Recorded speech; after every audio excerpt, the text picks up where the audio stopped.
Hola a todos y bienvenidos a esta Open Class, que hoy vamos a tratar un tema de bastante actualidad, sobre todo una parte que tiene que ver con la logística colaborativa y sobre todo el impacto de Industria 4.0 en la microempresa, ¿no? Para ello contamos con el profesor Eliseo Vilalta Perdomo de la Universidad de Lincoln. Eliseo, gracias por estar con nosotros hoy, por contarnos algo un poco en lo que investigues, en lo que haces. Y básicamente voy a comentar algunas, dentro de su larga trayectoria, algunos de los, de los éxitos más significativos, ¿no? Actualmente es Senior Lector en Dirección Logística y de Operaciones y director del programa de Maestría en Ciencias con especialidad en Logística y Operaciones Globales en la Universidad de Lincoln. Sus proyectos actuales se centran en el estudio de dos aspectos dentro de, como decíamos, la microempresa. En primer lugar, en reconocer las capacidades con que la microempresa cuenta para aprovechar las oportunidades y limitar las desventajas en la industria 4.0. Y, por otro lado, el rol de la colaboración en el desarrollo de la resiliencia en la microempresa, ¿no? Ahora nos contará sobre todo un poco el día a día en la microempresa, que como todos pueden imaginar, pues es un día a día a veces bastante duro, ¿no? Y en cuanto a su currículum y trayectoria, pues ha sido reconocido con un doctor honoris causa por la Universidad Privada Antenor Orrego en Perú, fellowship de la Operational Research Society, el Charter Institute of Logistics and Transportation y el Higher Education Institute, todos ellos en el Reino Unido. Y bueno, pues también contamos como profesor visitante en la universidad. Así que no le quito más tiempo, le doy paso y recordar, como siempre, que al final de su charla daremos paso al chat para que lancéis y formuléis cualquier cuestión que haya quedado pendiente o cualquier curiosidad. Gracias, Eliseo. Pues muchas gracias por la invitación. Hoy quisiera conversar con ustedes un poco acerca de un tema que ciertamente no se discute mucho en la empresa ni en la academia, y es el tema de la logística colaborativa y en particular cuál es el impacto de esta idea en las microempresas. Lo que yo quisiera es que conversáramos acerca de, exploráramos 4 preguntas. La primera tiene que ver, pues, cuál es el espacio de la microempresa, porque es mucho más grande de lo que la gente supone. Y después hablar un poquito más en detalle acerca de las posibilidades que hay para que la microempresa se mantenga en el tiempo y en el espacio, o sea, que sea resiliente y que sea sostenible. También queremos ver si las microempresas ciertamente pueden adquirir o crear valor a partir de la tecnología que tenemos disponible, y finalmente si hay algo en este mundo de la industria 4.0 donde la microempresa pueda brillar. Entonces, conversaremos un poco de estos 4 temas. Primera pregunta. Cuando hablamos de microempresa, ¿de qué estamos hablando? Entonces, yo quiero dejar esto muy claro. Hay 3 temas conectados. La gente habla de negocios de la misma manera que habla de empresa, y son 2 temas diferentes. Por negocio estamos hablando de una ocupación o un quehacer. Una empresa es una cosa diferente. De acuerdo a la Real Academia, es eso, es una acción o tarea que entraña dificultad y cuya ejecución requiere decisión y esfuerzo. Entonces, cuando hablamos de empresa y hablamos de emprendedores, estamos hablando de personas que son capaces de cumplir con este punto. O sea, estamos hablando de tareas difíciles que requieren decisión y esfuerzo. Y por último, hablamos de sociedad también. Entonces, cuando hablamos de sociedad nos estamos refiriendo a conjuntos de personas, pueblos o naciones que conviven bajo una serie de normas comunes. Entonces, cuando estemos hablando de tanto negocio como empresa como sociedad, haremos referencia a estos conceptos iniciales. Entonces, microempresa. Bueno, una microempresa es aquella empresa, de acuerdo a la Comunidad Europea, es aquella empresa que tiene menos de 10 empleados y que tiene ingresos y balances menores a 2 millones de euros. Eso es lo que es una microempresa. Uno diría, bueno, pues hasta qué punto las microempresas existen y qué tanto impactan en la sociedad. Y bueno, en el caso particular de la microempresa, pues como ustedes verán, representan el 95% de las empresas del mundo y entre el 60 y 70% de su empleo. Eso indica que la microempresa es un conglomerado de acciones individuales y colectivas que forman parte fundamental del tejido social. Cuando hablamos de las grandes empresas y nos concentramos en sus capacidades, pues bueno, entendemos que hay ciertos procesos de mejora que se pueden realizar en las empresas grandes, pero yo creo, en lo personal, que es un problema mucho más sencillo, es un problema técnico porque en lo general hay suficientes recursos y esos recursos pueden ser utilizados de una manera o de otra. En el caso de la microempresa nos encontramos con una galaxia de organizaciones que no están necesariamente bien conectadas, que no tienen recursos, que no tienen apoyos, que no tienen desarrollos y que sin embargo su impacto en la sociedad es fundamental. Fíjense, en el caso particular de la Unión Europea representa el 90% de los negocios y representan 1,36 trillones de euros. Y eso es una cantidad, ¿no?, importante desde una perspectiva económica. Es por eso que a nosotros nos interesa tanto trabajar en este tema en particular y en este mercado en particular. Es importante reconocer además que las empresas pequeñas y sobre todo las micros son las mayores generadoras de empleo en las organizaciones de cooperación y desarrollo económico, o sea, las empresas en los países más poderosos del mundo. Y eso es debido principalmente a que hay una serie de programas de emprendimiento que sostienen este tipo de iniciativas. Entonces, claro, cuando hablamos de una microempresa y estamos pensando qué es lo que una microempresa debe de hacer, pues ciertamente le sucede lo mismo que a las empresas grandes. Necesitan más dinero, necesitan mejorar sus capacidades de administración, necesitan tecnología, necesitan reducir su productividad, la baja productividad que tienen, necesitan además lidiar con esas cargas regulatorias que cada día son más asfixiantes. Nosotros entendemos que eso es lo que un rol de un ingeniero industrial tradicional tiene, ¿no? Los ingenieros industriales tienden a trabajar de esta manera. Ahora, lo interesante es este punto, el punto de la explotación de las nuevas tecnologías. ¿Puede una empresa pequeña o micro, en particular, desarrollar o utilizar nueva tecnología? Bueno, vamos a hablar un poquito de eso hoy. Primera pregunta que nos hacemos cuando vamos a hablar de tecnología: ¿para qué hacemos esa tecnología? ¿Para qué la vamos a usar? Bueno, en principio porque queremos saber si eso le permite a la empresa mantenerse más tiempo en el mercado y se le permite a la empresa lidiar con el ambiente cambiante y la complejidad que la rodea. Entonces, nuestra primera pregunta y nuestra primera suposición es que, bueno, cuando hablamos de una microempresa, lo que la microempresa debe de hacer es crear valor sostenible. Claro, ¿qué es ese valor? Depende de cada tipo de organización. Nosotros en particular nos enfocamos en aquellas empresas que crean valor a partir de actividades y prácticas.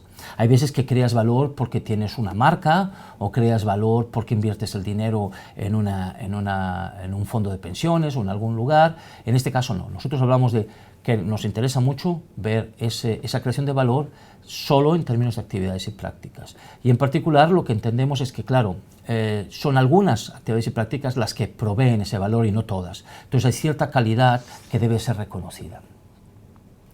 Y a eso hacemos referencia cuando hablamos de resiliencia, de si una organización es resiliente o si es sostenible. Resiliente indica, por lo general, que una compañía o una empresa es capaz de mantenerse en el tiempo, frente al ruido. Ese es el punto, es capaz de mantenerse en el tiempo frente a la complejidad y el ruido. Si hay un cambio de gobierno, si hay un golpe de Estado, si hay una caída del precio de la moneda, si el Brexit, o sea, hay muchísimas razones por las que una empresa necesita ser resiliente.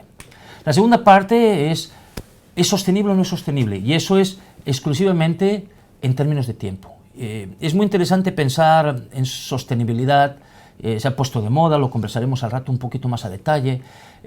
Yo lo que sí quisiera dejar de momento de un lado es pensar qué es o qué no es sostenible. Ahorita lo vamos a conversar, pero me resulta importante que entendamos que cuando hablamos de sostenibilidad, de lo que estamos hablando es de un juicio de valor. Una empresa es sostenible porque está en el lugar, en el momento en que la veo. O sea, es muy difícil decir, oye, tu empresa es sostenible hacia el futuro. No es tan fácil de hacer. Entonces, nuestras investigaciones en estos momentos se orientan en esa dirección. Estamos tratando de ver, oye, ¿hay alguna posibilidad de identificar si ciertas actividades ayudan o no ayudan? Y ahí es donde decidimos, desde nuestra perspectiva, decidimos que dos son las tareas principales en las que nos tenemos que enfocar. Primero, ¿qué tan adaptable es tu microempresa? Segundo, ¿qué tanta capacidad de aprendizaje tiene? Esas son las conexiones que hemos nosotros realizado y nuestras investigaciones van en esa dirección. Entonces, cuando hablamos de resiliencia, de lo que hablamos es de esas capacidades que tenemos para mantenernos frente a un agente perturbador. Y en términos de literatura, cuando habla la gente de resiliencia organizacional, hablan de distintas cosas, y ese es el problema. Una de las cosas que hablan es qué tanta magnitud de ruido ambiental puedes tolerar tu organización o qué tan autoorganizada es. Otros también dicen qué tanta capacidad tiene de aprendizaje o adaptación. Entonces, en realidad, es extremadamente complicado para nosotros predefinir lo que es una organización resiliente, y sobre todo en una empresa muy pequeñita.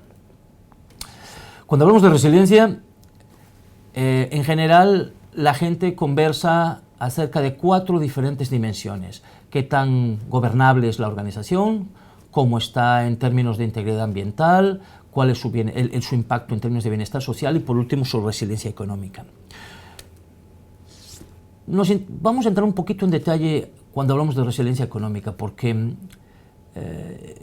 pareciera ser que empleamos mucho tiempo tratando de identificar si una organización es económicamente rentable, pero cuando nos ponemos en detalle a definir si lo es o no lo es, perdemos de vista muchísimos elementos.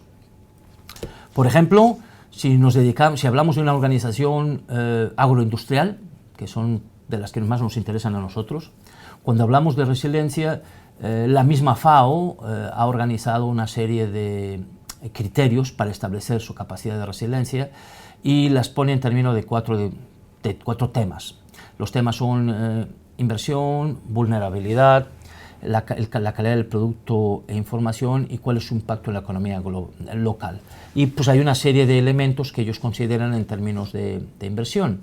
Hemos hecho algunos trabajos al respecto de la validez de este modelo, particularmente hemos trabajado en aspectos de reconocimiento de estos elementos utilizando censos.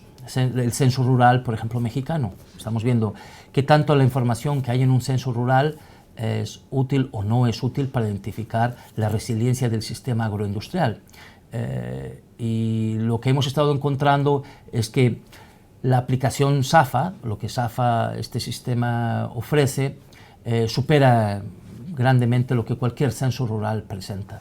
En el caso particular de México, SAFA queda cubierta solamente queda cubierta en el 48% de todas las dimensiones y temas. Ahora, si hablamos de largo plazo, si estamos hablando de que, mira, yo no quiero hacer un negocio pequeñito, una cosa, ya sabes, un intercambio rápido, sino lo que quiero es mantener mi operación en el largo plazo, entonces sí tenemos que pensar en sostenibilidad. Entonces, el concepto de sostenibilidad aparece cuando yo quiero que mi organización, ya sea macro, micro o lo que sea, quiero que se mantenga en el tiempo. Si no es de mi interés, entonces no tiene sentido hablar de sostenibilidad, simplemente no tiene caso. En ese caso, y ahí viene la dificultad, porque si yo quiero reconocer si una actividad humana es o no es sostenible, debo de identificar cuáles son sus características. La medición tradicional que desarrolló el Quintón hace unos años es lo que le llaman el triple bottom line, y lo que dicen es, ¿sabes qué? Tienes que definir tu actividad en términos de su impacto en tres dimensiones diferentes. ¿Qué tal impacto hace en la sociedad y en las personas? ¿Cuál es su impacto en la economía y en el beneficio? ¿Y cuál es su impacto en el planeta y en el ambiente? Y bueno, pues hay una serie de interacciones, ¿no? Por ejemplo, una de las cosas que tratas de identificar es si puedes volver el ambiente habitable para las personas, si puedes hacer equitativo y posible el acceso a los beneficios de la economía, y por último también tienes esta discusión de viabilidad. Si logras eso, de acuerdo a la definición tradicional, logras una actividad sostenible. Ahora bien, ¿ese es el caso? Pareciera ser que sí, pero tiene muchas críticas. En primer caso, el primer problema es el término del lenguaje, los lenguajes que utilizamos. Cuando hablamos de sociedad y de personas, tendemos a pensar, al menos en las sociedades occidentales, pensamos en el lenguaje del consenso. Tratamos de que la gente participe o coparticipe en la toma de decisiones. Tratamos de ser más o menos democráticos. Pero en la economía eso no tiene ningún sentido. En la economía el punto medular consiste en identificar una toma de decisiones acertada, donde optimizamos, donde maximizamos, donde minimizamos los ambientes perversos. Y el tercer elemento, el del medio ambiente, es muchísimo más complicado porque, vamos a ver, los árboles no hablan, entonces no hay un lenguaje. Lo que hay es gente que toma una agenda y la usa para pues, su beneficio o el beneficio de un grupo en particular, y esto pueden ser políticos, científicos, ambientalistas. Y lo que sucede es que cuando revisamos este modelo nos damos cuenta que cada una de las dimensiones tiene lenguajes diferentes y que es francamente casi imposible llegar a un acuerdo. En el caso de las conexiones de calidad de vida y habitabilidad, lo hemos trabajado razonablemente bien desde una perspectiva científica. Sin embargo, olvidamos que la ciencia, el método científico tradicional, elimina los intereses individuales en busca del bien colectivo. Entonces los intereses de una sola persona suelen ser castigados por un interés global. En términos de globalización, pues sigue viéndose que la brecha entre los ricos y los pobres, ya sean en naciones o personas, se hacen cada día más grandes. Es cierto que la gente en general tiene un nivel de vida muy superior al que tenía hace 100 años y que la longevidad es mayor, o sea, no hay ninguna discusión al respecto, pero la gente que es rica es extremadamente rica, muchísimo más que lo fue en el pasado. Y ahí hay un tema de desigualdad que pues, mucha gente discute. Y por último está el tema del impacto ambiental, y ese es el más complicado, porque francamente todo se negocia en términos de trade-offs. Mira, voy a hacer una carretera que va a ser positiva para la gente, pero ¿sabes qué? Vamos a tener que destruir 350 árboles. ¿No? Y constantemente tenemos ese problema de los trade-offs y que hace la cosa muy complicada. Y claro, pues entonces lo que hacemos es pues, política. Tratamos de ponernos de acuerdo entre todos y tratamos de ser más amistosos. Y claro, cuando vemos eso, y queremos ver cuáles son los lenguajes políticos que se presentan, nos damos cuenta que al menos hay dos. Por un lado tenemos el lenguaje político de las necesidades y el otro el de las interacciones. O sea, nos sentamos y decimos, oye, ¿sabes qué? Yo necesito esto, tú necesitas aquello, la otra persona necesita lo otro. Y la dificultad ahí que tenemos es, obviamente, que las necesidades que tú tienes no son las mismas que tengo yo. Y es más, quizá peor, cuando las necesidades que tú tienes las tienes resueltas, otras necesidades aparecen. Y nos damos cuenta que jamás estamos suficientemente satisfechos. Por otro lado, ahí está el lenguaje de interacción, y el lenguaje de interacción es un tema un poquito más complicado y la gente no lo toma mucho en cuenta, y ese es el lenguaje de qué vamos a hacer para mantener nuestras interacciones en el futuro. O sea, cómo logramos que la gente permanezca unida para lograr objetivos individuales y comunes.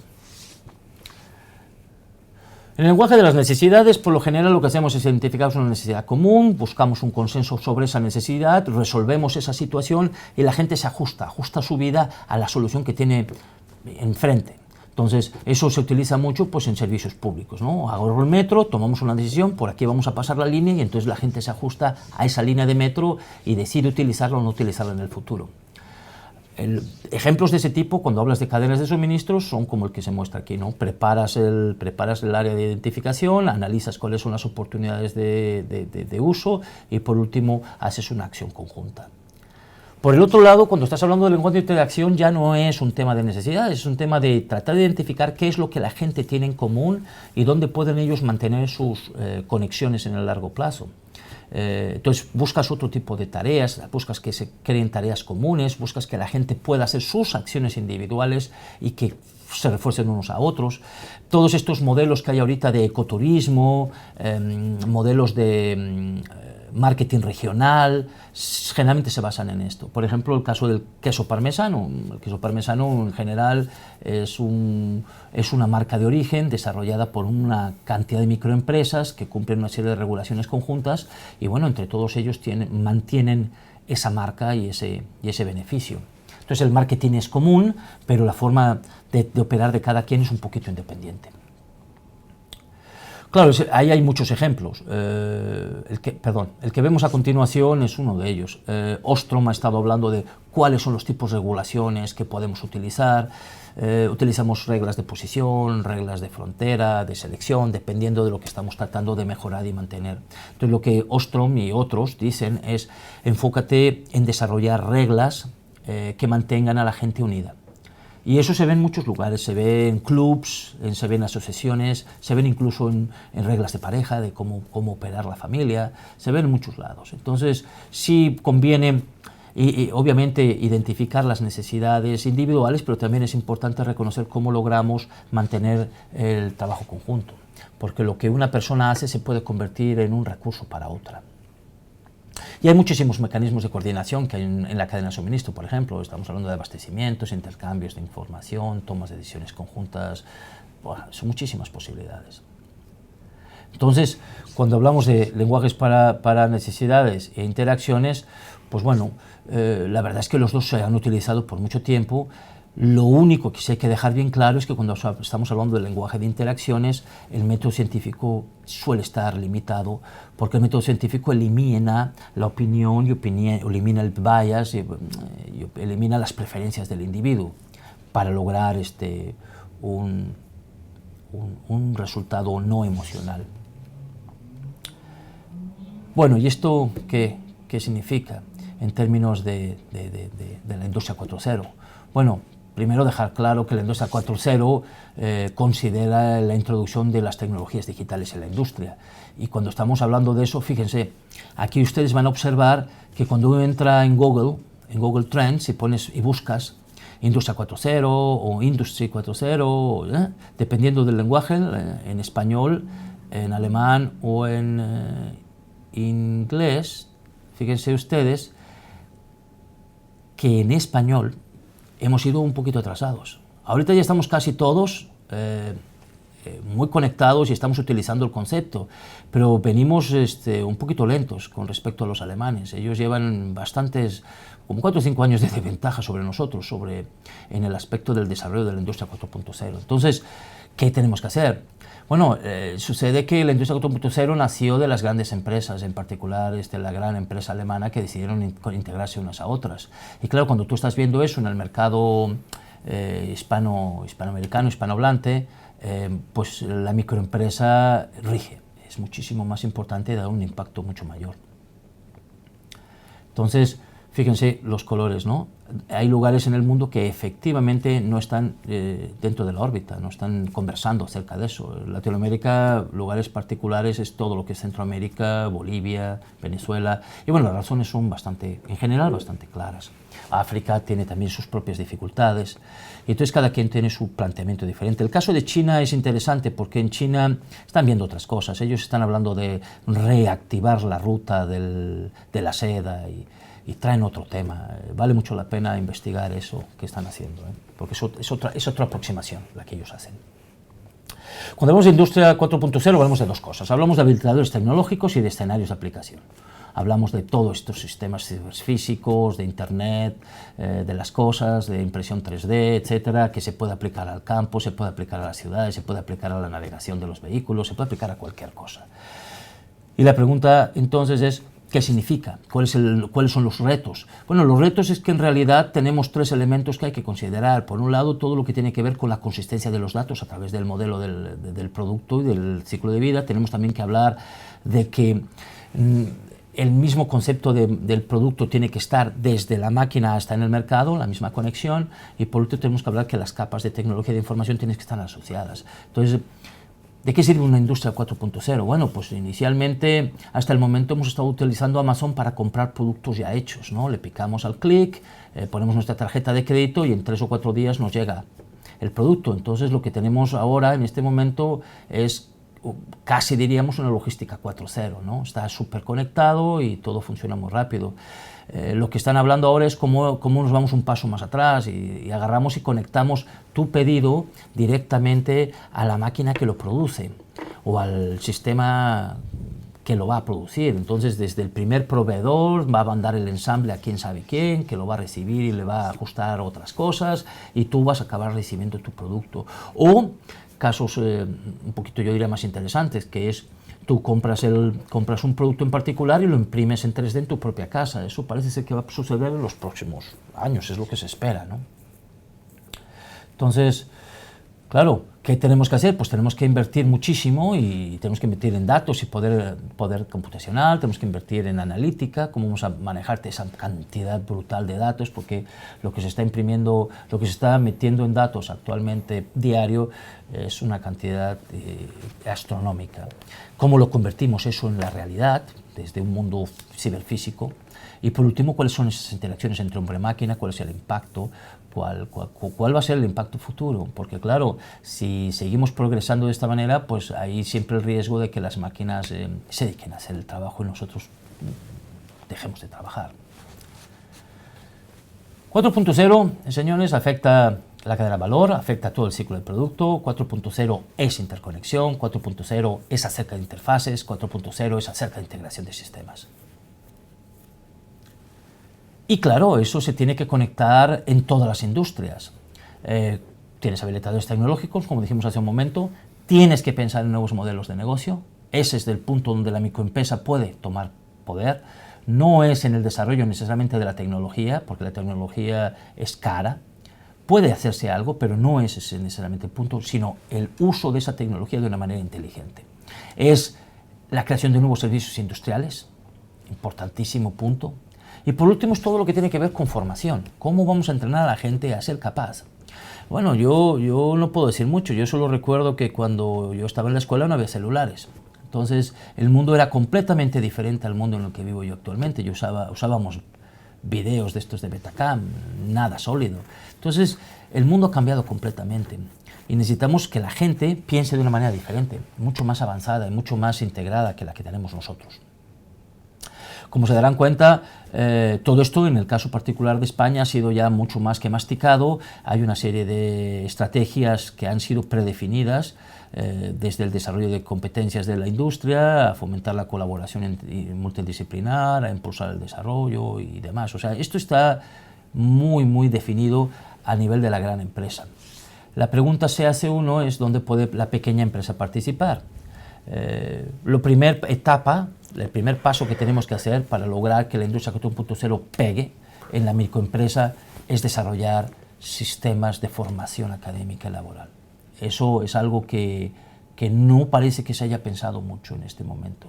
Claro, los estudiantes universitarios jóvenes pues reciben algo de instrucción de ese tipo, pero recuerden que mucha de la gente que está en la microempresa operando en el día a día necesita también tener un proceso de capacitación para poder integrarse.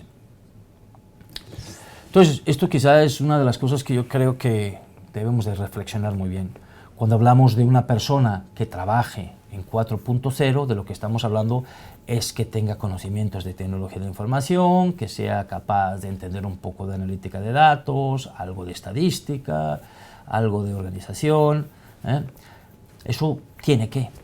Entonces, ¿cómo logramos desarrollar ese tipo de habilidades y ese tipo de elementos en personas que ya llevan 10 o 15 años trabajando y operando? Eso es una cosa mucho más complicada. Entonces, sí necesitamos que la gente que quiera participar en Industria 4.0 se concentre en ese tema. Las conclusiones. Miren, este es el caso de competitividad de España. Se darán cuenta que quizá uno de los puntos más fuertes que tiene el país es infraestructura, salud y educación primaria, ¿verdad? Donde tenemos unos pequeños problemas es el ambiente macroeconómico, ¿verdad? Pero bueno, no se preocupen, hay lugares peores, ¿no?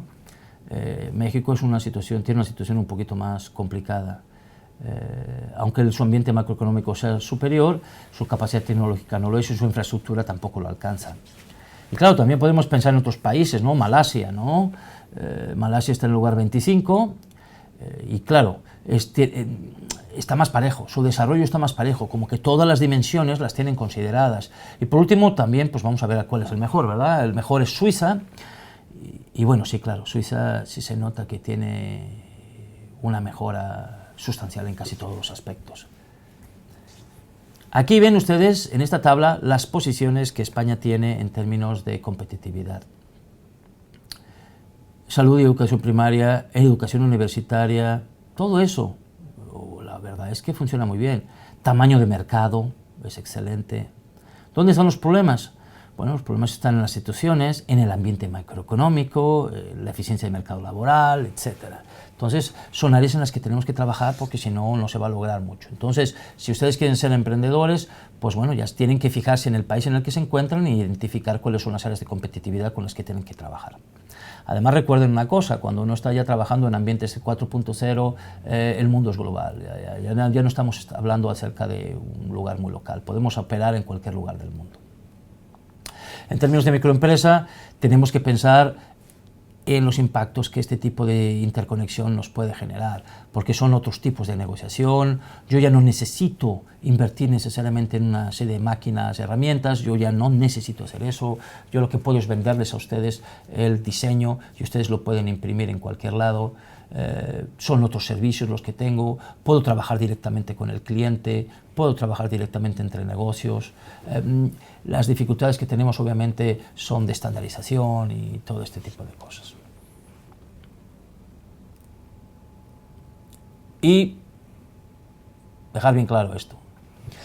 No hay fórmula secreta para ser sostenible, resiliente, o sea, déjense de pensar que hay alguna idea fundamental. Lo que sí necesitamos siempre es pensar en cuál es el beneficio individual y el colectivo, con la gente con la que ustedes vayan a colaborar, con sus clientes, con sus proveedores. ¿Cómo logro yo algo que construya ese largo plazo, esa confianza? ¿Cuáles son el tipo de normas que yo debo de imponerme a mí mismo y a mis clientes y a mis proveedores para poder mantener esto en el largo plazo? Y claro, dejemos bien las cosas claras, no es necesario que siempre lleguemos a un acuerdo en el objetivo final. Cada quien puede tener sus propios objetivos y, sin embargo, trabajar de manera común. Entonces, lo que más bien tenemos que ver es desarrollar aquellos temas donde podamos compartir y generar nuestros propios recursos. Y eso es todo lo que puedo decirles. Entonces, no sé si estamos abiertos a una serie de preguntas y entonces ya hacemos una cosa un poco más detallada, ¿verdad? Muy bien, muchas gracias. Pues como decíamos al comienzo de la presentación de Eliseo, vamos a proceder ahora a contestar cualquier cuestión que estiméis, así que el chat está abierto y podéis ir formulando cualquier pregunta que necesitéis. En cualquier caso, aprovechando mientras no se lanza ninguna pregunta, qué oportuno estas dos palabras, ¿no? Lo de resiliente y sostenible, ambas utilizadas ampliamente y muy de actualidad, y que has definido muy bien, ¿no? Sobre todo porque hay veces que se emplea en términos generales y muchas veces yo creo que el gran público no sabe exactamente cuando estamos hablando de sostenibilidad qué queremos decir, ¿no? Así que muy interesante. Sí, lo que sucede cuando hablamos con... La gente dice, ¿esta empresa será o no será sostenible? La verdad yo creo que es una pregunta un poquito difícil de contestar, porque sostenibilidad es un juicio a toro pasado. O sea, una empresa es sostenible porque está ahí, físicamente sigue operando, entonces es sostenible. Podemos preguntarnos si la actividad fomenta la sostenibilidad o si la actividad contribuye a mantenerse la empresa en el largo plazo. Eso sí hace mucho más sentido. ¿Será que si yo trato mejor a mis clientes van a durar más tiempo conmigo o no? Bueno, pues esa es una pregunta que es muy interesante y de uso y tiene sentido, excepto si eres un monopolio. Si eres un monopolio no te importa. ¿Ves? Entonces, decir yo soy un monopolio y tengo que ver si soy sostenible, pues por definición lo eres. O sea, correcto. No hay de otra. Efectivamente, ¿no? Y luego lo interesante del concepto de microempresa, no perdamos de vista de nuevo, con los datos que has mostrado, que la gran mayoría desgraciadamente, ¿no? de las empresas en las que, sobre todo en España, por ejemplo, pues se trata de microempresa o pequeña y mediana empresa, ¿no? Sí, estuvimos conversando, ¿no? Estábamos conversando acerca de logística, ¿no? El otro día, y sí, efectivamente, es el hombre camión, pero eso lo encuentras en toda Latinoamérica, ¿no? El caso del hombre camión y de que es una empresa pequeña y que tratan de operar, y la verdad es que, hombre, tiene mucho valor. Tiene mucho valor y el impacto, lo importante es el impacto social. Si tú logras desarrollar a la microempresa de una manera resiliente, que sea capaz de tolerar los castigos del ambiente, del mercado y demás, como es el caso ahorita en México, ¿no? Con estas negociaciones que hay de la nueva revisión del acuerdo con Estados Unidos, etcétera, pues caramba, uno tiene que tener la capacidad de soportar eso y más. Si lo logras, bueno, tu compañía está del otro lado, ¿verdad? Muy bien. Pedro Ortega nos formula una primera pregunta. Dice, entiendo que la industria 4.0 es el futuro, sin embargo, aún hoy muchas empresas se resisten a invertir en ello, ¿no? ¿Cuáles pueden ser principalmente los motivos? Bueno, yo creo, primero dejar claro, la industria 4.0 no es para todos. Si la tecnología le da valor agregado a lo que tú estás haciendo, entonces sí vale la pena. Si no, no. Eso hay que dejarlo muy claro, no es para todo el mundo. ¿Por qué las empresas no participan en 4.0? Bueno, primero hay un aspecto técnico, las definiciones, las interconexiones y los estándares de conexión todavía no están claros, ¿verdad? O sea, están trabajando en ello. Y la segunda parte es que mucha de la gente no encuentra que haya valor agregado a eso. Ahora bien, hay gente que ya participa en 4.0 y no lo sabe. Eso también es otro de los temas.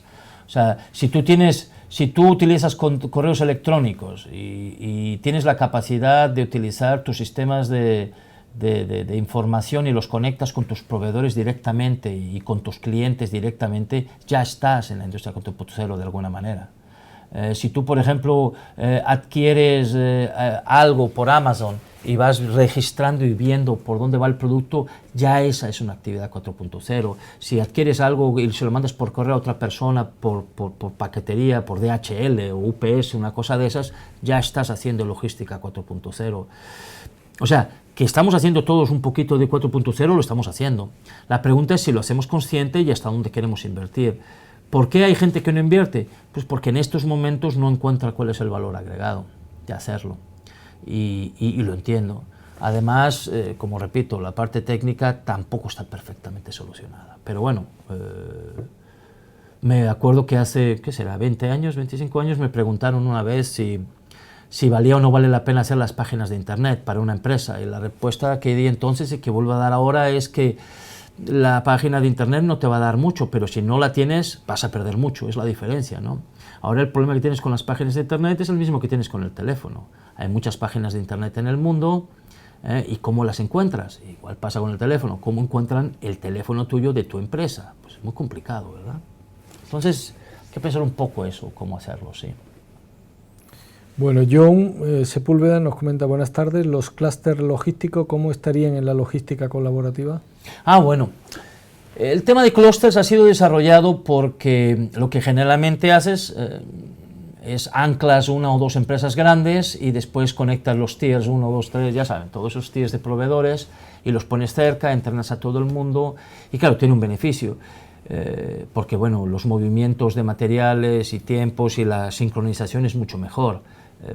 Hay muchos clústeres logísticos, me viene muy rápido a la cabeza cosas como el caso de Silao, en México y toda esta área, donde está General Motors, la fábrica, y hay un montón de empresas conectadas. Ellos han estado haciendo esto desde hace muchos años, porque los proveedores directos de esta General Motors reciben las instrucciones de producción desde los Estados Unidos, sincronizados con las necesidades de la planta de General Motors en Silao. Ellos ya han estado haciendo esto de Industria 4.0 y de hecho yo les diría que ellos son el origen conceptual de esta idea. Este tipo de organizaciones son el origen conceptual. Ahora lo que quieren es cómo hacemos para montar encima de eso lo demás, ¿no? Cómo utilizamos el Internet of Things, cómo podemos hacer que el cliente directamente pida un producto y lo customicemos desde el momento en que el cliente lo pide. Ya no es eso de que, mira, tengo carros rojos y verdes. No, no, no, yo ya te lo pido por anticipado y ya me lo produces. Y me avisas que llegará en una semana o 2 o 3. Entonces, lo que estamos haciendo es ampliando. Claro, entonces, definitivamente los clústeres ya su estado natural, el estado natural de ellos es este. Si no, no tiene sentido para ellos. Muy bien. Muy bien, pues nada, vamos a ir finalizando, a menos que haya alguna otra cuestión, que parece que no. Sara nos comenta, dice, ¿hasta qué punto el avance en la logística ayuda a la sostenibilidad de la que habéis hablado en la empresa, ¿no? Bueno, es que yo creo que la integración de las tecnologías digitales en la logística es lo que han hecho el gran cambio revolucionario.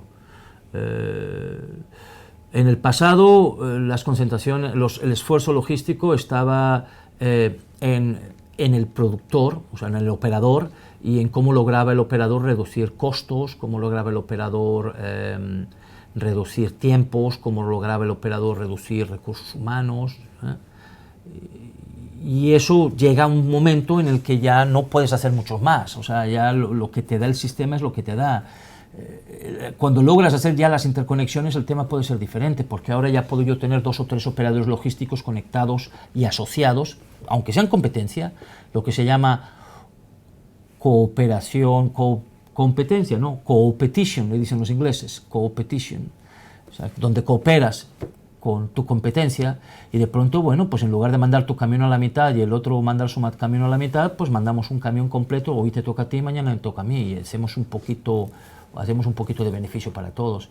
O sea, ha habido un cambio fundamental en la logística 4.0 con la digitalización, la localización de GPS, ¿verdad? Que ya sé dónde está el camión, que no se paró el amigo a tomarse un café 3 horas, todo ese tipo de cosas. Sí, que tiene una trazabilidad total de la... Entonces, que garantizas que tu producto no se desapareció, y si desapareció más o menos tienes una idea general de dónde.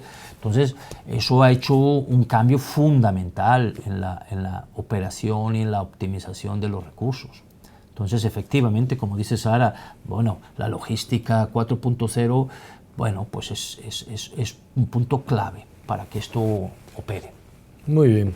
Alfonso Barrios nos comenta, ¿están los actuales sistemas educativos preparados para formar personas 4.0? No. Digo, para dejar las cosas claras, ¿verdad? No. Bueno, no seamos tan pesimistas, para eso... Pero, por ejemplo, la UNIR están ahorita desarrollando una maestría, ¿no? Sí. Están empezando a desarrollar una maestría en 4.0. Hay algunas temáticas en las que estamos empezando en algunas universidades modernas, están empezando, la UNIR es una de ellas, que están enfocándose en esa dirección. Hay gente que está haciendo cosas en los laboratorios y en la parte de diseño y demás, pero claro, francamente, si uno ve los planes de estudio, todavía no se ve reflejado como tal, ¿eh? Se ve reflejado pues algunas pinceladas. Y eso es lo que yo creo que es uno de los puntos fundamentales que hay que trabajar lo antes posible. Aquí en la UNIR el tema lo tienen muy claro y ya están hasta desarrollando una maestría al respecto. Entonces, en esta universidad lo tienen muy claro. En la mía estamos trabajando en eso, todavía no se ha logrado gran cosa. En la maestría en la que yo estoy trabajando tenemos una temática de Industria 4.0 para el aspecto de logística y ya, pero en las demás áreas yo no he visto ninguna iniciativa. Entonces, yo quiero ser claro que es una cosa, es una asignatura pendiente, es un trabajo que tenemos que desarrollar lo antes posible. Sobre todo para la microempresa, porque ese es el tema. Muy bien. David García parece que está escribiendo, pero bueno. Pues debemos ir terminando, así que agradecer enormemente a todos los asistentes. Espero pues que hayáis disfrutado tanto del buen hacer de Eliseo como del tema que hemos tratado, y encantado de que hayáis estado con nosotros. Muchas gracias. Gracias.